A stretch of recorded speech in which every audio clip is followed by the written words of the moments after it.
സമയമായെന്ന് തോന്നുന്നു അല്ലേ?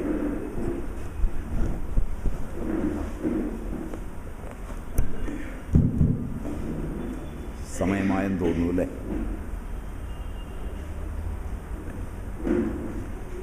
ഒരു മിനിറ്റ് ഉണ്ടോ?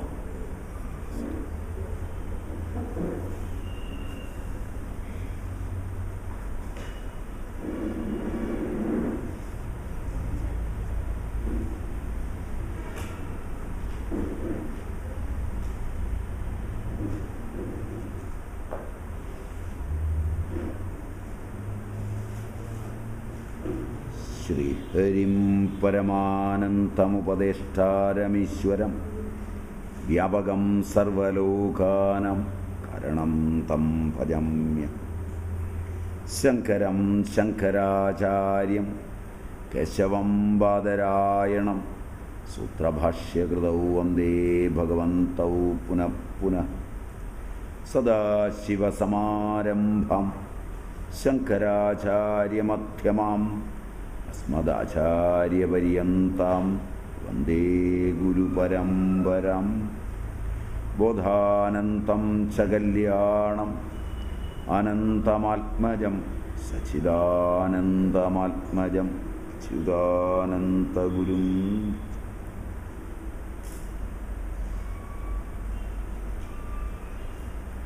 ആശ്രമത്തിൻ്റെ ചട്ടിയും കൂടെ വിൽക്കരുത് കേട്ടോ, എല്ലാം പെറുക്കി കൊണ്ടുപോകുന്നതാണ്. ആശ്രമത്തിൻ്റെ ചട്ടിയിലെ ചെടിയും കൂടെ വിൽക്കരുത്.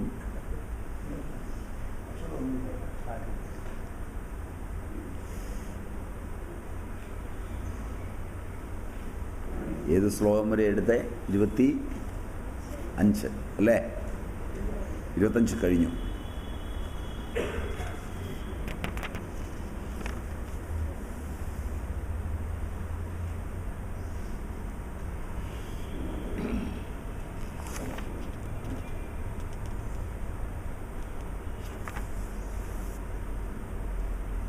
ഇവിടെ തൃഷ്ണയെ വൃദ്ധ നർത്തകിയായാണ് ഉപമിച്ചത്. അതായത് ആവശ്യമില്ലാതെ ആഗ്രഹിക്കുക, ആഗ്രഹത്തിൻ്റെ ഒരു വാർദ്ധക്യമാണ് ആവശ്യമില്ലാത്തതിലുള്ള ആഗ്രഹം. ലോകം അങ്ങനെയാണ് വികസിക്കുന്നത്. ലോകാരംഭം മുതൽ എന്ന് തോന്നുമാറ് നിങ്ങൾ ചിന്തിച്ചാൽ നിങ്ങളിൽ ലോകം ആരംഭിക്കുന്നത് തന്നെ അവസാനിക്കുന്നത് വരെ ചിന്തിക്കുമ്പോൾ ബോധ്യമാവുക വാർദ്ധക്യമെന്ന് പറയുന്നത് പോലും ബോധത്തിന് ആവശ്യമില്ലാത്തതിലൂടെയുള്ള സഞ്ചാരമാണ്. സാധ്യമല്ലാത്ത ആഗ്രഹങ്ങൾ,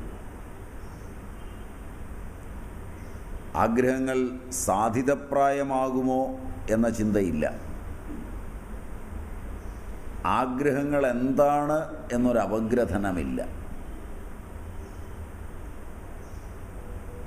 ആഗ്രഹം ഉൽപ്പന്നമാകുമ്പോൾ തന്നെ പൂർവാനുഭവങ്ങളുടെ സ്മൃതികൾ നഷ്ടമാവും. പൂർവാനുഭവങ്ങളുടെ സ്മൃതികൾ നഷ്ടമാകുന്നത് കൊണ്ട് വസ്തുവിൽ താതാത്മ്യം പ്രാപിക്കും. പൂർവാനുഭവങ്ങളുടെ സ്മൃതികളാണ് വസ്തുവിൽ നിന്ന് പിൻവലിയുവാനുള്ള ഒരു കാരണമായി തീരുന്നത്. അത് അപൂർവം അനുഗ്രഹീതർക്ക് മാത്രം കിട്ടുന്നതാണ്. പിതാവ്, പിതാമഹൻ മുതലായവരുടെ അനുഭവങ്ങളെന്ന് നിങ്ങൾക്ക് ആധുനിക രീതിയിലോ പൂർവജന്മാർജിതങ്ങളായ അനുഭവങ്ങളെന്ന് വർത്തമാന രീതി വിട്ട് പൂർവരീതിയിലോ സങ്കല്പിക്കാം. കാരണം പിതൃബീജവും മാതൃഅണ്ഡവും അനുഭവങ്ങളുടെ ആകത്തുകയാണ്. രണ്ട് പാരമ്പര്യപ്രോക്തമായ അനുഭവങ്ങളുടെ തലം സംയോജിക്കുന്ന ഒരു വേളയിലാണ് പൂർവജന്മാർജിതങ്ങളായ കർമ്മങ്ങളോടുകൂടിയ ആത്മാവ് അതിൽ സന്നിവേശിക്കുന്നത്. ഇതാണ് ഭാരതീയ ചിന്ത. 3 അനുഭവങ്ങളുടെ സങ്കീർണ സംയുക്തമാണ് ഒരു ജീവൻ.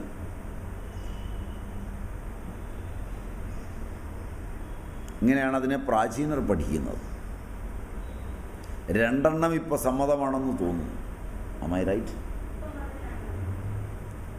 മാതാവിൻ്റെയും പിതാവിൻ്റെയും ജനിതകങ്ങളെന്നൊക്കെ പറഞ്ഞ് ഇത് ഭാഷയൊന്ന് മാറ്റിയാൽ അത് രണ്ടും നിങ്ങൾക്ക് സമ്മതമാണ്. Am I right? പൂർവജന്മം എന്നൊക്കെ പറഞ്ഞാൽ ആ സാങ്കേതിക ശബ്ദം അന്ധവിശ്വാസമെന്ന് നിങ്ങളെ സമീപകാലത്ത് പഠിപ്പിച്ചിട്ടുള്ളവർ വീണ്ടും വീണ്ടും പറഞ്ഞിട്ടുള്ളത് കൊണ്ട് ഞങ്ങൾ സ്വാമിമാർക്ക് പോലും അത്ര സമ്മതമൊന്നുമല്ല. അതുകൊണ്ട് ഞങ്ങളും അതൊന്ന് മൊഴിമാറ്റി ക്രോമസോം ജീൻ എന്നൊക്കെ ഒന്ന് പറയുമ്പോൾ ഞങ്ങൾക്കും അത് മനസ്സുകൊണ്ട് സമ്മതമാകും, നിങ്ങൾക്കും അത് കേൾക്കുമ്പോൾ ഏതാണ്ടൊക്കെയാണെന്ന് തോന്നും. വ്യാസനെയൊക്കെ ഉദ്ധരിച്ച് പറഞ്ഞാൽ നിങ്ങൾക്ക് അത്ര സമ്മതമാകുമെന്ന് എനിക്ക് തോന്നുന്നില്ല. Am I right?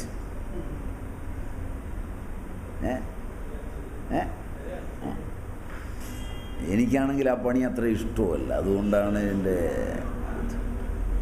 ഞാൻ നിങ്ങളുമായിട്ടുള്ള ഈ സംവേദനത്തിലെ വലിയൊരു വിഷമം ഈ ലാംഗ്വേജാണ് അല്ലേ? കാരണം നിങ്ങളുടെ മനസ്സിൽ സംയോജിച്ച് കിടക്കുന്ന ലിംഗങ്ങളും എൻ്റെ മനസ്സിൽ കിടക്കുന്ന ലിംഗങ്ങളും ചർച്ചയില്ലാത്തവയാകുന്നു എന്നുള്ളതാണ് അതിനൊരു കാരണം. ഞാനാകട്ടെ അത് യോജിപ്പിക്കാനൊട്ട് ശ്രമിക്കുകയുമില്ല. നിങ്ങൾ യോജിച്ചു വന്നില്ലെങ്കിൽ നിങ്ങൾക്ക് പഠിക്കാനും പറ്റില്ല. വിവരമുള്ളത് സ്വാമിക്കല്ലേ, സ്വാമി വേണ്ടേ ഇതിനോട് യോജിച്ചൊക്കെ പറഞ്ഞു തരേണ്ടതെന്നൊക്കെ നിങ്ങൾക്ക് അഭിപ്രായം ഉണ്ടാകാം. ഏതാ കേൾക്കാം, ശകല അകന്നിരിക്കുന്നതുകൊണ്ടായിരിക്കും.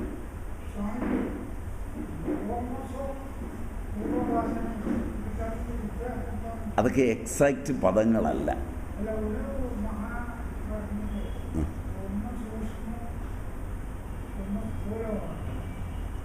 ഇത് ആ പദങ്ങളെ ഇതിനോട് സംയോജിപ്പിക്കുക എന്ന് പറഞ്ഞാൽ മനസ്സിലാകൽ പ്രക്രിയ കുറെ കൂടെ സങ്കീർണമാവും. ഒരുവൻ്റെ ഭാഷ എന്ന് പറയുന്നത് അവൻ്റെ ജനിതകത്തിൽ കിടക്കുന്നതാണ്. അവൻ്റെ അച്ഛനമ്മമാരിലൂടെ രൂപാന്തരപ്പെട്ടു വന്നിരിക്കുന്നതാണ്. എൻ്റെ അച്ഛൻ കണ്ടിട്ടുള്ള ഒരു പദാർത്ഥം കാണുന്ന വേളയിൽ ഒരു ശബ്ദം അച്ഛൻ കേട്ടു. ആ ശബ്ദത്തിൽ അതിനെ മനസ്സിലാക്കിയാണ് അച്ഛൻ തലച്ചോറിൽ സൂക്ഷിച്ചത്. അതായത് കാണുന്ന ദ്രവ്യത്തിന് കൃത്യമായ ഒരു സൂത്രവാക്യമുണ്ടാക്കി അതാണ് അതിൻ്റെ പേര്. ആ പേരിടുന്ന പ്രക്രിയയിൽ പോലും ഒരു രീതിവിധാനമുണ്ട് ഓരോ ആളുകൾക്കും. ഒരു വസ്തുവിനെ കണ്ടു, ആ വസ്തുവിന് കണ്ടയാളിൻ്റെ പേര് സരസ്വതി. അതുകൊണ്ട് അതിന് സരസ്വതി അരയാൽ പത്ര എന്ന് പേരും. മനസ്സിലായി? ഇത് പഠിക്കണമെങ്കിൽ തലയ്ക്ക് സമ്മതമാവില്ല. ഒന്നാമത്തെ കാര്യം, അത് കണ്ടെത്തിയ ആളിനോടൊരു അസൂയ ഉണ്ടാവും. അപ്പോൾ ഇത് 50 കൊല്ലം കാണാതെ പഠിച്ചാലും വേണ്ട സമയത്ത് ഇതിങ്ങ് തെളിഞ്ഞു വരികയില്ല, അവരോടുള്ള എതിർപ്പ് കാരണം. പറഞ്ഞത് മനസ്സിലായോന്നറിയില്ല. പലതരം പാലകളുണ്ട്. ഇതിന് ഒരു പ്രത്യേക കറയുണ്ട്. ഇതിൻ്റെ കറ ആലിൻ്റെ മാതിരി ഇലയുള്ളതാണ്. അതുകൊണ്ട് ആലിൻ്റെ അമൃതവും പാലും ചേർത്ത് അമൃതപ്പാല എന്ന് പേരിടുന്ന ഒരു പ്രക്രിയ ഭാരതീയൻ സ്വീകരിക്കുമ്പോൾ, പുലിയുടെ ചുവട് പോലുള്ള ഒരു ചെടി കണ്ട് പുലിച്ചുവടി എന്ന് പേരിടുമ്പോൾ മനസ്സിലായില്ല, അത് തലേ നിൽക്കും. അതിന് കാണാൻ പഠിക്കാൻ അധികമൊന്നും പോകണ്ട. ഇതെന്താണ്? ഇത് പുലിച്ചുവടിയാണ്. നിലത്ത് പരണ്ട് കിടക്കുന്നതാണ് നിലംപരണ്ടയാണ്. ഇങ്ങനെ അതിൻ്റെ അർത്ഥവും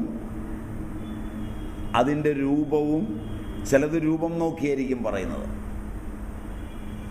ചിലതതിൻ്റെ രസം നോക്കിയായിരിക്കും പറയുന്നത്,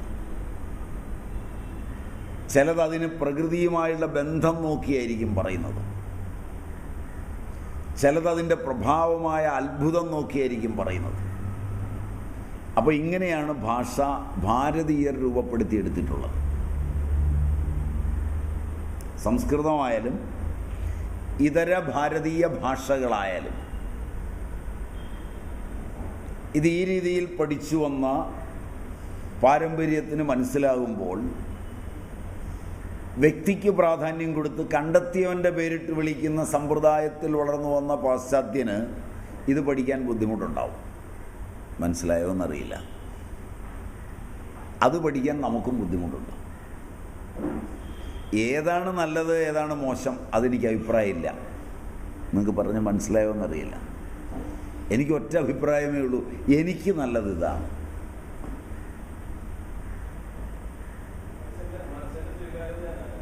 അത് തന്നെയാണ് ഞാൻ പറഞ്ഞതിൻ്റെ അർത്ഥം. അല്ലാതെ അത് തെറ്റാണെന്ന് ഞാൻ ഒരിക്കലും പറഞ്ഞിട്ടില്ല. പക്ഷെ എനിക്കത് തലയിൽ കയറുകയില്ല. മാത്രമല്ല, ആ ഒരു രീതി തലയിൽ കയറണമെങ്കിൽ ഞാൻ ഇതുവരെ കൊണ്ടുവന്ന രീതിയിലുള്ള എൻ്റെ തലച്ചോറിന് പിന്നിലെ അച്ഛനെയും അമ്മയെയും എടുത്തു കളഞ്ഞ് ആ സ്ഥാനത്ത് ആ രീതിയിൽ അച്ഛനെയും അമ്മയെയും പ്രതിഷ്ഠിക്കണം. തൽക്കാലം എൻ്റെ അച്ഛനും അമ്മയും ഒക്കെ കറുത്തവരാണെങ്കിലും തൊലി വെളുത്തില്ലെങ്കിലും അവർ തന്ന സൗഭാഗ്യം ഒന്നും തരാൻ ഈ പുതിയ വെളുപ്പ് പറ്റുകയില്ലാത്തത് കൊണ്ട് സ്വീകരിക്കാനാവില്ല. ഇത്രയേ ഉള്ളൂ വ്യത്യാസം. അതല്ലാതെ നിങ്ങളുടെ അഭിപ്രായങ്ങളോടൊന്നും എനിക്ക് എതിരഭിപ്രായമില്ല. പറഞ്ഞാൽ മനസ്സിലായോ എന്നറിയില്ല. അതുകൊണ്ട് നിങ്ങളൊരു കാര്യം ചെയ്തോണം, ഇത് തർജ്ജമ ചെയ്തൊക്കെ മനസ്സിലാക്കിക്കോണം. അതിഷ്ടമാണെങ്കിൽ. എനിക്കതിന് വിരോധമൊന്നുമില്ല. ഞാൻ തർജ്ജമ ചെയ്ത് തരില്ല. കാരണം എന്നെ സംബന്ധിച്ചിടത്തോളം കൃത്യതയുള്ള തർജ്ജമ ഇതിന് അവിടെ ഇല്ല. പറഞ്ഞാൽ മനസ്സിലായോ എന്നറിയില്ല. ഏതാണ്ട് സമീപസ്ഥങ്ങളായ വാക്കുകൾ ഉണ്ടാകുന്നു എന്നല്ലാതെ കൃത്യതയുള്ള വാക്കുകളിൽ എവിടെയാണ് അങ്ങ് ചോദിച്ച ക്രോമസോമിൻ്റെയൊക്കെ പ്രശ്നം വരുന്നത്.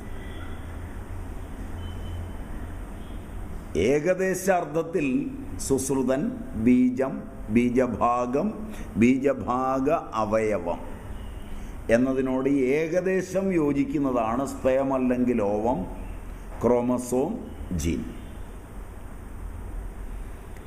ഏറ്റവും പ്രാചീനനായ സുശ്രുതൻ ബീജഭാഗ അവയവത്തിൽ കണ്ടെത്തിയതായി പറയുന്നതെല്ലാം ജീനിൽ ആധുനികൻ പറയുന്നില്ല.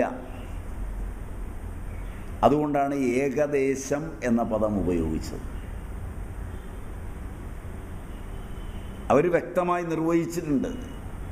ഇപ്പം മനസ്സ്, മൈൻഡ് എന്ന പദം കൊണ്ട് അതിനെ കണ്ടെത്തിയ മനഃശാസ്ത്ര വിശാരദന്മാരായ പാശ്ചാത്യർ എല്ലാം സമഗ്രമായി കണ്ടെത്തിയിട്ടില്ല. പലരും പരസ്പര വിരുദ്ധമായിട്ടാണ് കണ്ടെത്തിയിരിക്കുന്നത്.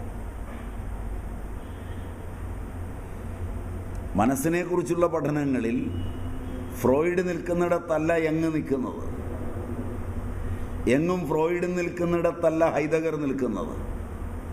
ഹൈദഗറിൻ്റെ സിദ്ധാന്തമല്ല വില്യം ജെയിംസിനുള്ളത്.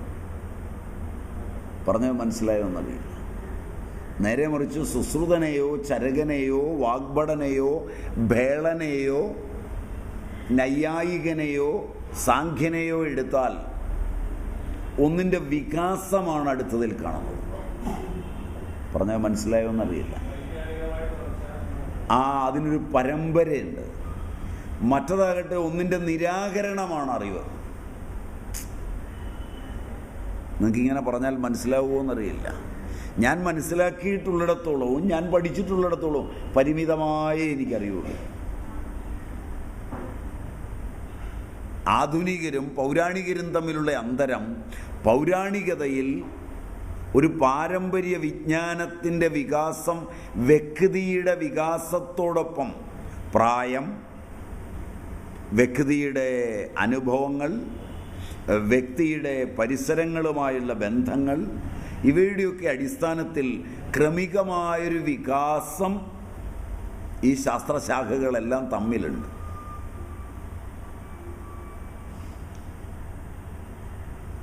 പാശ്ചാത്യമായ പഠനങ്ങളിൽ നിരാകരണമാണ് അറിവ്.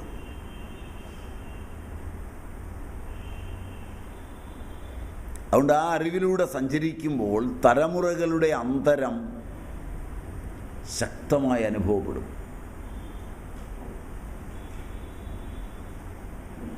ശൈശവത്തിൻ്റെ നിരാകരണമാണ് ബാല്യം, തുടർച്ചയല്ല. ശൈശവ ബാല്യങ്ങളുടെ നിരാകരണമാണ് യൗവനം.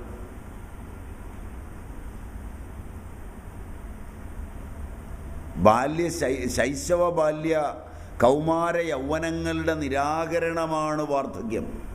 അതുകൊണ്ട് തലമുറകൾ തമ്മിലുള്ള സമരം വിദ്യാസമ്പന്നരുടെ ഇടയിൽ വളരെ കൂടുതലാണ്.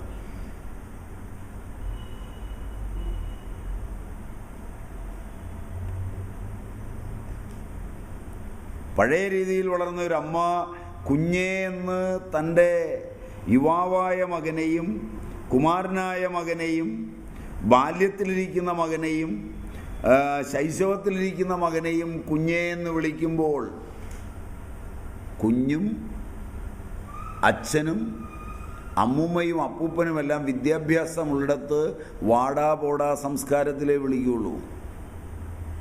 കാരണം അവിടെ തുടർച്ചയില്ല, എല്ലാം സ്വതന്ത്രമാണ്.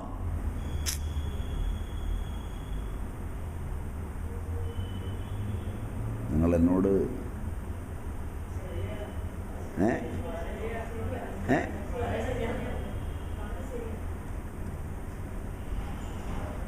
ഇതിൽ രണ്ടാമത്തത് ഞാൻ തീരെ ഇഷ്ടപ്പെടുന്നില്ല.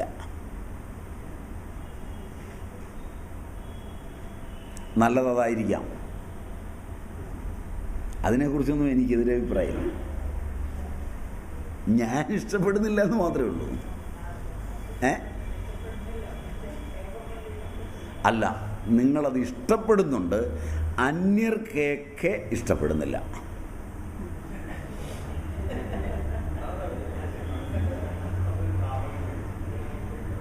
അവിടെയാണ് അതിൻ്റെ പ്രശ്നം. ഞാൻ ഉപയോഗിച്ച പദമല്ല, ഞാൻ ഇഷ്ടപ്പെടുന്നേ ഇല്ല.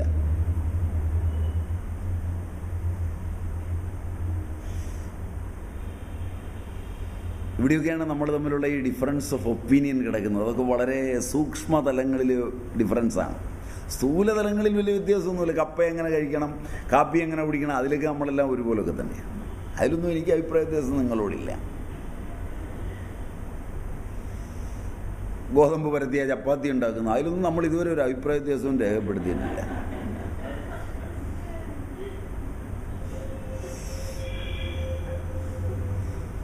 അക്കാര്യത്തിലൊക്കെ നിങ്ങളോട് എനിക്ക് 100% യോജിപ്പാണ്. ഭൂമി കറങ്ങുന്നതാണ്, അതുകൊണ്ടാണ് സൂര്യനെ കിഴക്കും പടിഞ്ഞാറും ഒക്കെ കാണുന്നത്. ഇതൊക്കെ നമുക്ക് ഒരേ അഭിപ്രായമുള്ളൂ. ഇവിടെയൊന്നും അഭിപ്രായ വ്യത്യാസമോ പ്രശ്നങ്ങളോ സങ്കീർണതകളോ ഒന്നുമില്ല.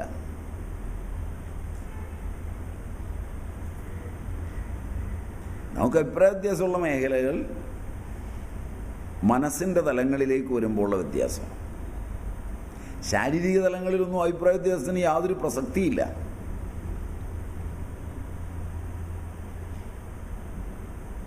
അതുകൊണ്ടാണ് പലപ്പോഴും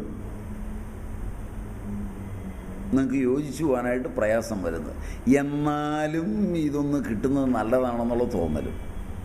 am I right? അപ്പം ശീലം കാരണം അതുപോലെ ആയാൽ കൊള്ളാമെന്നൊരാഗ്രഹവും. അവിടെ നിങ്ങൾക്കുണ്ടാകുന്ന സംഘർഷം എനിക്കൊരു ചിരി മാത്രമായിരിക്കും, അല്ലാതെ ഒറ്റ എതിരഭിപ്രായവും എനിക്കുണ്ടാവില്ല, സ്പഷ്ടമായി പറഞ്ഞാൽ.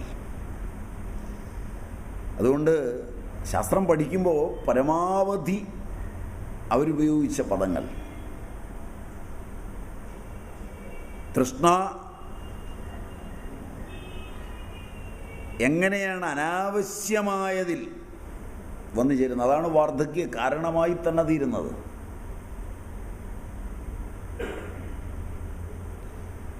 പൂർവന്മാർ ഒരു തൃഷ്ണ ഉണ്ടായാൽ ആദ്യം ആ തൃഷ്ണ ഏതിനാണോ അതന്വേഷിച്ചു പോവുകയല്ല ചെയ്തത്.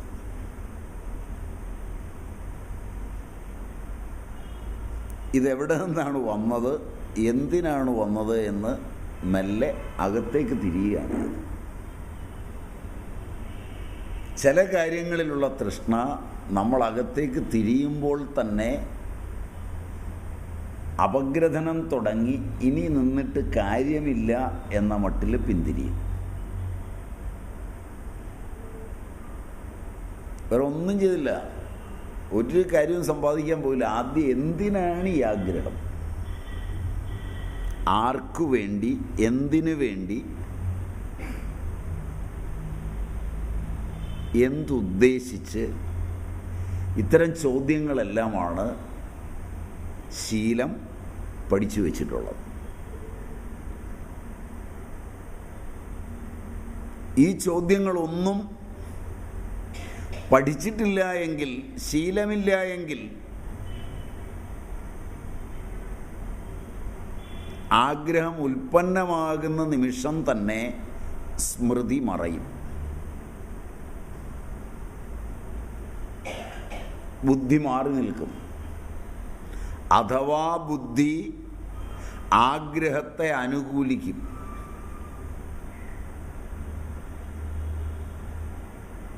ന്യായമായി സുതാര്യമായി ആഗ്രഹം നടക്കില്ലെങ്കിൽ ബുദ്ധി അന്യായമായി നടപ്പിലാക്കുന്നതിനുള്ള പദ്ധതികൾ ആവിഷ്കരിക്കും.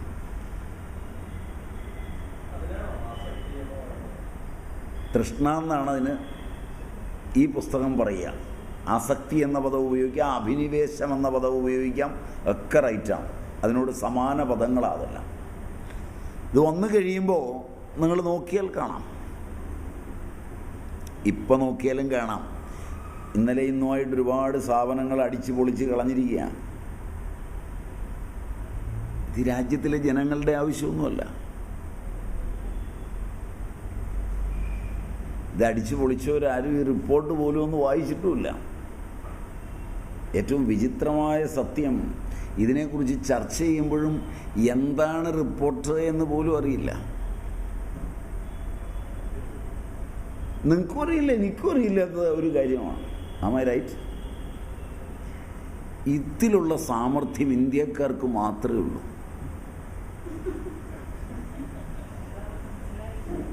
ഒട്ടും അറിയാൻ വയ്യാത്തതിനെക്കുറിച്ച് പ്രതികരിക്കാനും, ഒട്ടും അറിയാൻ വയ്യാത്തതിനെക്കുറിച്ചൊരു 3 മണിക്കൂർ പ്രസംഗിക്കാനും, ഒട്ടും അറിയാൻ വയ്യാത്ത ഒന്നിനെ വെച്ചുകൊണ്ട് ഹിംസാത്മകമായൊരു താണ്ഡവമാടുവാനും കഴിയുന്നത് ഇന്ത്യക്കാർക്ക് മാത്രമാണ്.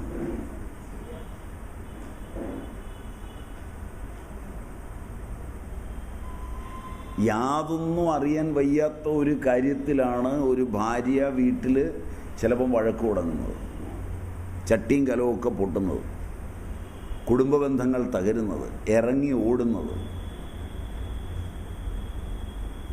ഭർത്താവിനെ ചീത്ത വിളിക്കുന്നത്, തല്ലുന്നത്, ഭർത്താവ് തിരിച്ചു തല്ലുന്നത്. ഇതൊക്കെ എന്തിനാണ് എന്ന് ഇതെല്ലാം കഴിഞ്ഞിട്ട് ചോദിച്ചാൽ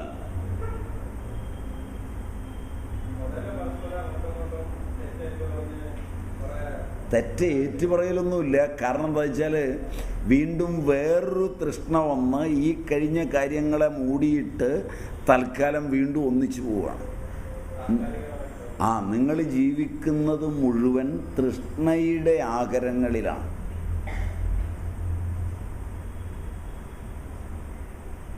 അവിടെ തൃഷ്ണയാണ് ഈ കുഴപ്പമുണ്ടാക്കുന്നത്.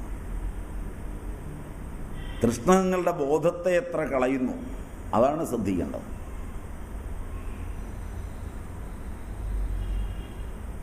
നിങ്ങൾ പിന്നെയും യോജിച്ചു എന്ന് പറയും, അതും തൃഷ്ണയിൽ തന്നെയാണ്. അല്പം കഴിയുമ്പോൾ നിലവിളി കേൾക്കാം, തൃഷ്ണ വീണ്ടും വേഷം മാറിയതാണ്. തൃഷ്ണയില്ലാതെ കാര്യം കാണണമെങ്കിൽ നിങ്ങൾ പരിമിതികളെ ഉല്ലംഘിക്കണം. ശാരീരികങ്ങളായ, മാനസികങ്ങളായ, പരിതസ്ഥിതിപരങ്ങളായ എൻ്റെ വീട്, എൻ്റെ നാട്, എൻ്റെ ദേശം, എൻ്റെ ജാതി, എൻ്റെ മതം തുടങ്ങിയ പരിമിതികളിൽ എപ്പോഴെല്ലാം മനുഷ്യൻ പെട്ടുപോകുന്നോ അതെല്ലാം തൃഷ്ണ കൊണ്ടാണ്.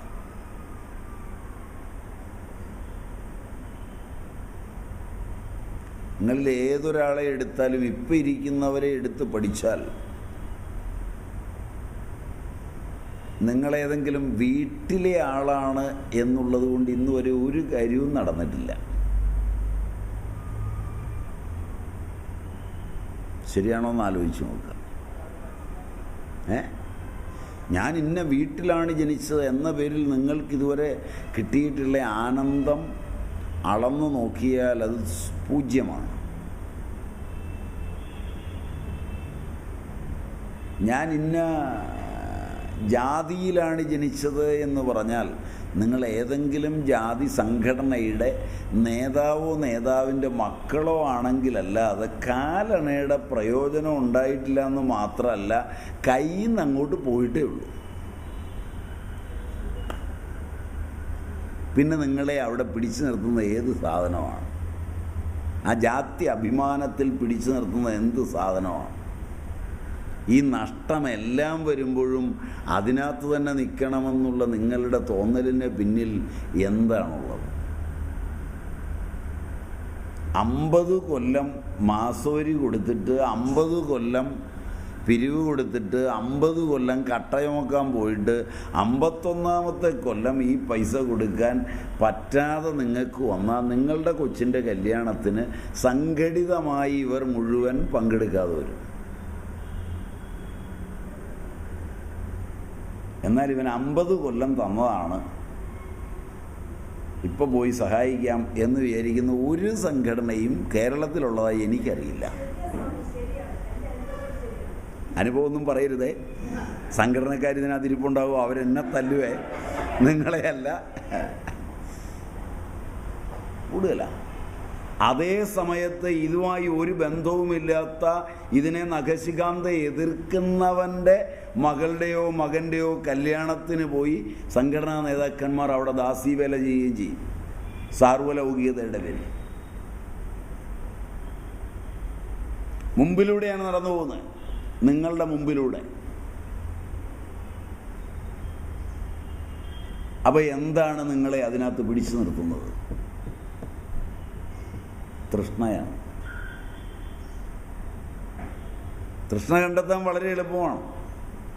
നിങ്ങളിൽ ഏതൊരാൾ ഞാൻ ഇന്ന ജാതിയാണെന്ന് അഭിമാനിക്കുന്നുവോ അത് തൃഷ്ണയല്ലാതെ 10 പൈസയുടെ പ്രയോജനം കിട്ടണമെങ്കിൽ നിങ്ങൾ ലോക്കലെങ്കിലും ഒരു നേതാവോ നേതാവിൻ്റെ മകനോ മകളോ ഭാര്യയോ ഒക്കെ ആണെങ്കിൽ കുന്തിച്ച് നടക്കുന്നതിന് കാര്യമുണ്ട്. പിരിവിൻ്റെ ഒരു അംശമൊക്കെ മോട്ടിച്ച് വീട്ടിൽ കൊണ്ടുപോകാം. കൈപ്പൊറുപ്പ് കുറവുമാണ്.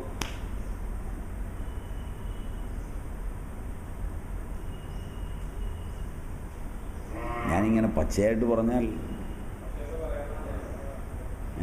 നിങ്ങൾക്ക് ദേഷ്യം വരുമെന്നാണ് എനിക്ക് തോന്നുന്നു.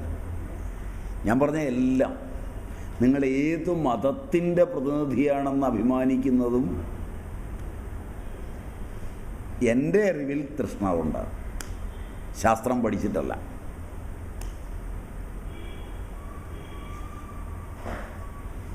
മതങ്ങൾ നിലനിൽക്കുന്നത് തന്നെ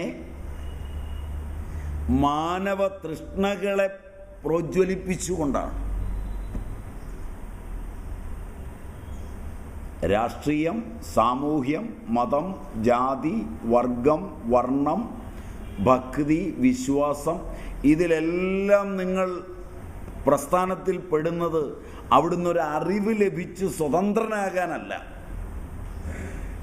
അറിവില്ലായ്മയിൽ കൂടുകൂട്ടി തൃഷ്ണാസങ്കുലമാകുന്നതിനു വേണ്ടിയാണ്.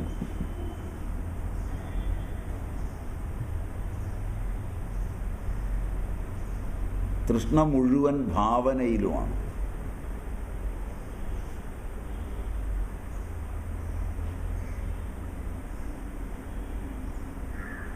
കുറേ മണി ഓർ കൈൻഡ്, കുറേ അത് കിട്ടും എന്നുള്ള ഭാവന, കുറേ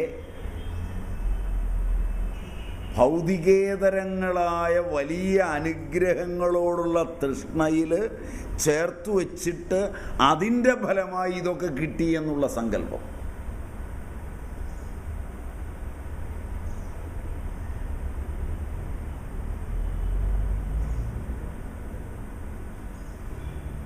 ഇങ്ങനെയാണ് ഞാനതിനെ കാണുന്നത്.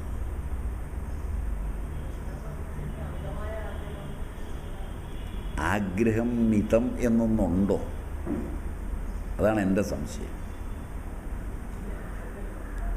വിശക്കുമ്പോൾ ആഹാരം കഴിക്കുക എന്ന ഒരു ആഗ്രഹം വരുന്നതൊഴിച്ച് വേറെ ഏതെങ്കിലും ആഗ്രഹത്തിന് മിതത്വമുണ്ടോ?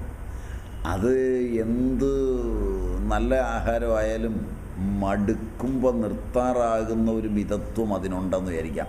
പിന്നെ വിശക്കുമ്പോഴേ വരുള്ളൂ എന്ന് വിചാരിക്കാം. റൈറ്റ്? അവിടെയും കുമാരനാശാൻ പറഞ്ഞതുപോലെ വിശപ്പിന് വിഭവങ്ങൾ വെറുപ്പോളം അശിച്ചാലും വിശിഷ്ടഭോജ്യങ്ങൾ കാൺകിൽ കൊതിയാമാർക്കും. അവിടെ തൃഷ്ണ കൊതിയുടെ രൂപത്തിലുണ്ട്, ഇല്ലെന്നല്ല. എങ്കിൽ പോലും കഴിക്കുക എന്നുള്ളത് നിറയുമ്പോൾ നിർത്തും എന്ന് വിചാരിക്കാം. ബാക്കി എവിടെയാണ് ആഗ്രഹത്തിന് മിതത്വമുള്ളത്? ആഗ്രഹിച്ച് തുടങ്ങിക്കഴിഞ്ഞാൽ മിതത്വം പാലിക്കാൻ പറ്റുമോ?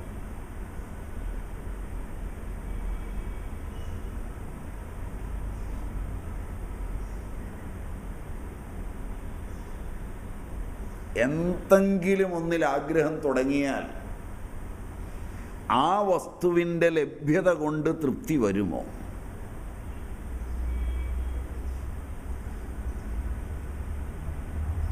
നിങ്ങളുടെ അനുഭവം വെച്ച് പഠിച്ചാൽ മതി. വേറെ വല്ല പുസ്തകത്തിലും എഴുതിയിരിക്കുന്ന സിദ്ധാന്തങ്ങൾ വെച്ചൊന്നും ആദ്യം പഠിക്കണ്ട.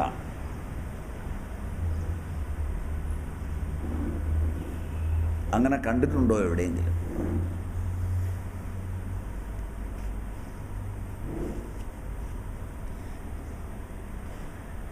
അപ്രാപ്തമായ ഒന്നിലാണ് പ്രാപ്തിക്ക് ആഗ്രഹിക്കുന്നത്. പ്രാപ്തമായി കഴിഞ്ഞാൽ പിന്നെ ആഗ്രഹത്തിന് പ്രസക്തിയുമില്ല. പ്രാപ്തത്തിൻ്റെ പ്രാപ്തി ആഗ്രഹമല്ല. പ്രാപ്തമായ ഒന്നേ ഉള്ളൂ, അത് ആത്മാവാണ്. അത് ആഗ്രഹിക്കേണ്ടതുമില്ല. അപ്പോൾ പിന്നെ ആഗ്രഹിക്കുന്ന ആത്മാവോ? അത് അപ്രാപ്തമായ ദ്രവ്യങ്ങൾ മാത്രമാണ്.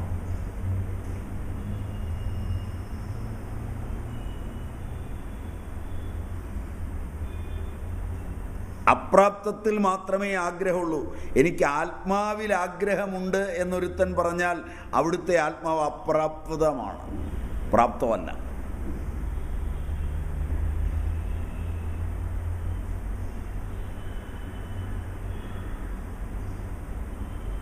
അതുകൊണ്ട് ആഗ്രഹിക്കുന്നതെല്ലാം ദ്രവ്യങ്ങളെയാണ്, ദ്രവ്യരൂപമുള്ളവയെയാണ്. അതുകൊണ്ട് തൃഷ്ണ പല വിധത്തിലാണ്. യഥാർത്ഥത്തിൽ ആധ്യാത്മികതയോടും മറ്റുമുള്ള തൃഷ്ണ പോലും സൂക്ഷിച്ചു നോക്കിയാൽ ലൗകികമായ ചെറുതും വലുതുമായ എല്ലാത്തിനെയും കൂടി ഒന്നിച്ചു തരുന്നതെന്ന് എവിടെയൊക്കെയോ അലങ്കാരമായി പറഞ്ഞത് കേട്ടിട്ട് തോന്നുന്നതാണ്. Am I right? ഈ ചെറിയ ചെറിയ കാര്യങ്ങൾക്ക് വേണ്ടി ഇത് ഓരോന്നോരോന്നായിട്ട് മേടിച്ച് കൂട്ടിവെക്കുന്ന സാധനത്ത് ഇതെല്ലാം കൂടി ഒന്നിച്ചിങ്ങി പോരട്ടെ. പല ആളുകളും അങ്ങനെയാണ്. ഒരു ആദ്യം ഇത് അന്വേഷിക്കുമ്പോൾ തന്നെ ചോദിക്കുകയും ചെയ്യും, എല്ലാം കിട്ടുമോ? പിന്നെ എല്ലാം. ഞങ്ങൾ വളരെ മിടുക്കന്മാരാണ്. തീർച്ചയായും ഏതൊന്നിലും അതെ. അപ്പോൾ മനുഷ്യനെ സംബന്ധിച്ചിടത്തോളം തൃഷ്ണ ഒരു വർഷകാല നദി പോലെയാണ്.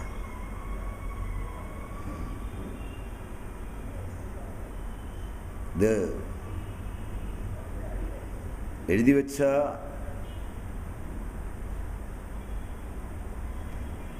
ഋഷി തൃഷ്ണയെ അനേകം വസ്തുക്കളോട് ഉപമിക്കുന്നു. ഉപമകളുടെയും ഉൽപ്രേക്ഷകളുടെയും ഒരു പരമ്പര തന്നെയാണ് തരുന്നത്. തൃഷ്ണ ചപലബർഹിണിയാണ്, മയിൽപ്പേടയാണ്.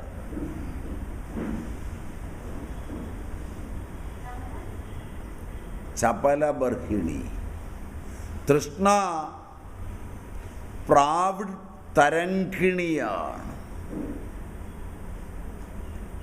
തൃഷ്ണ വൃദ്ധ നർത്തകിയാണ്. തൃഷ്ണ പക്ഷിയാണ്. ഇങ്ങനെ തൃഷ്ണയെ അനേകം ഉപമകളിലൂടെയാണ് ഋഷി അവതരിപ്പിക്കുന്നത്. അതിൽ നർത്തകിയെയാണ് നമ്മൾ കണ്ടത്. am I right? അടുത്ത ശ്ലോകം. ഭൃശം സ്ഫുരതി നീഹാരേ ശാമ്യത്യാലോക ആഗതേ ദുർലംഘേഷു പദം തത്തേ തൃഷ്ണ ചപലബർഹിണി. ഭൃശം സ്ഫുരതി നീഹാരേ ശാമ്യത്യാലോക ആഗതേ ദുർലംഘേഷു പദം ധത്തേ തൃഷ്ണ ചപലബർഹിണി.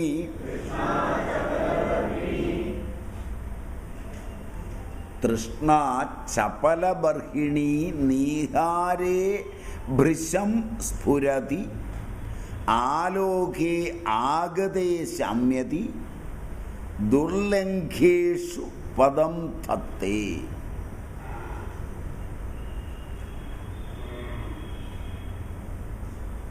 ഇങ്ങനെയാണ് പറഞ്ഞിരിക്കുന്നത്. മോഹം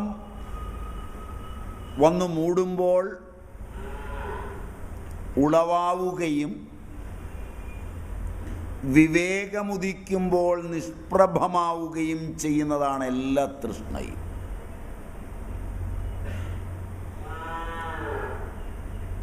അതുകൊണ്ടാണ് ഈ രണ്ട് കാര്യങ്ങൾ അറിഞ്ഞിട്ടാണ് പഴയ ആളുകൾ വിവേകം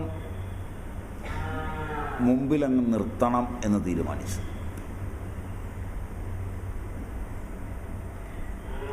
പലപ്പോഴും യാദൃച്ഛികമായുദിക്കുന്ന വിവേകത്തിലാണ് തൃഷ്ണ ശാന്തമാകുന്നത്. പലപ്പോഴും തൃഷ്ണയിൽപ്പെട്ടുഴലുന്നതിനിടയിൽ വിസ്മൃതി കൊണ്ടാണ് വിവേകമുദിക്കുന്നത്.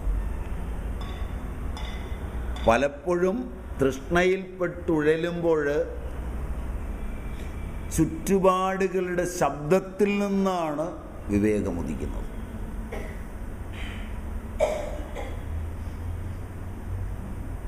ഇങ്ങനെയൊക്കെ അനുഗ്രഹം ലഭിക്കുമ്പോഴാണ് വല്ലോ ഒരാളോ രണ്ടുപേരോ ഒക്കെ വരുന്നത്.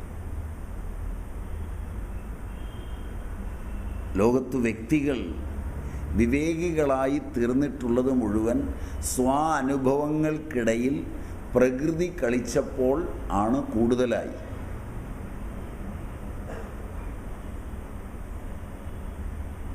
ഏത് ജീവിയെ കണ്ടാലും വേട്ടയാടും.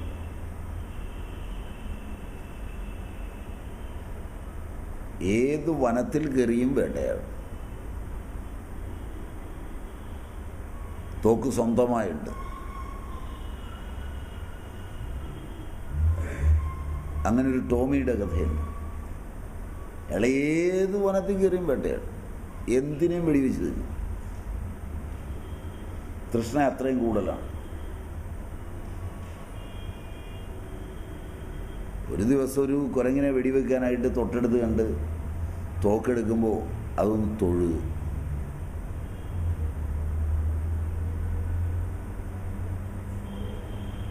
ഇതുവരെ വെടിവെക്കാൻ ചെന്നതൊന്നും തൊഴുതിട്ടില്ല. ഇത് കുഴപ്പമൊന്നുമില്ല, അവിടെ ആയിരിക്കും.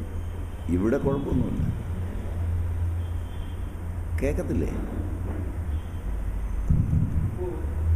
ക്ലിയർ അല്ലേ? ഇല്ലെങ്കിലും എൻ്റെ ശബ്ദം നിങ്ങൾക്ക് കേൾക്കത്തില്ലേ അങ്ങൂരെ?